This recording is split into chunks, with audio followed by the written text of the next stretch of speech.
దివ్య బ్రహ్మోత్సవాలలో 5వ నాటి సాయంకాలం తన ప్రియభక్తుడైనటువంటి గరుత్మంతుడి మీద తన యొక్క నిజ రూపంతో గటివరద హస్తాలతో శంఖు చక్రాలతో లక్ష్మీహారం సహస్రనామమాల ఇత్యాది విశేష భూషణాలంకృతుడై మనందరినీ అనుగ్రహిస్తూ ఉన్నారు.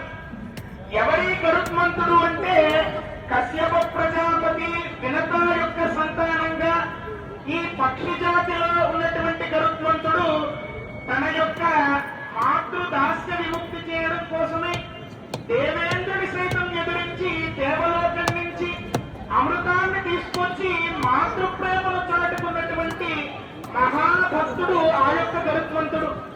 అందుకే కాబోలు స్వామివారికి అత్యంత ప్రీతిపాత్రుడిగా ఈ ఉత్సవం మొదలవ్వాలన్న కారణం గరుత్మంతుడే ధ్వజారోహణంతో, ఈ ఉత్సవం పూర్తి అవ్వాలన్న గరుత్మంతుడే కారణం ధ్వజారోహణంతో. అసలు ఏమిటి ఈ ఉత్సవం యొక్క విశేషం అంటే, ఉత్ అంటే చాలా గొప్పదైనటువంటి, శవము అంటే యజ్ఞము అని. ఇటువంటి గొప్పదైన యజ్ఞంలో ప్రధానమైనటువంటిది ఏమిటి అంటే వేదం.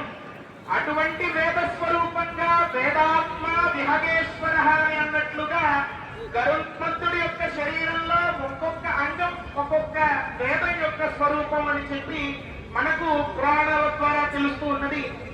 అటువంటి గరుడ వాహనంపై స్వామివారు వేంచేసి మనందరినీ కూడా అనుగ్రహించడానికై ఆనాడు గజేంద్రుడు నీవే తప్ప నితఃపరం వెరుగ మన్నింపంతగున్ దీనుని రావే ఈశ్వర కావవే వరద సంరక్షింపు భద్రాత్మక అని చెప్పి ప్రార్థించిన వెంటనే వైకుంఠం నుంచి శ్రీకించెప్పడు శంఖచక్రయుగము చేదోయి సంధింపడు అన్నట్లుగా ఎలా అయితే పరుగు పరుగున వచ్చి గజేంద్రుడికి మోక్షాన్ని కలిగించారో అలా ఈనాడు ఇక్కడ చూస్తూ ఉన్నటువంటి భక్తులందరికీ కూడా అటువంటి జ్ఞాన వైరాగ్య మోక్ష సంపదను ఆ